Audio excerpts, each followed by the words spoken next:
سمندر میں لوگوں کے فائدے کے لیے رواں ہیں، اور میں جس کو اللہ آسمان سے برساتا اور اس سے زمین کو اس کے مردہ ہو جانے کے بعد زندہ یعنی خشک ہو جانے کے بعد سرسبز کر دیتا ہے، اور زمین پر ہر قسم کے جانور پھیلانے میں اور ہواؤں کے چلانے میں اور بادلوں میں جو آسمان اور زمین کے درمیان گھرے رہتے ہیں، عقل مندوں کے لیے اللہ کی قدرت کی نشانیاں ہیں۔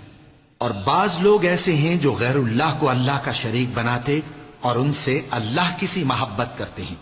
لیکن جو ایمان والے ہیں وہ تو اللہ ہی کے سب سے زیادہ دوست دار ہیں۔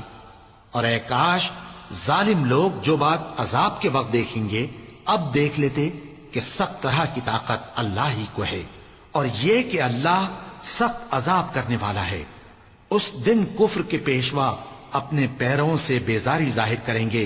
اور دونوں عذاب الہی دیکھ لیں گے، اور ان کے آپس کے تعلقات منقطع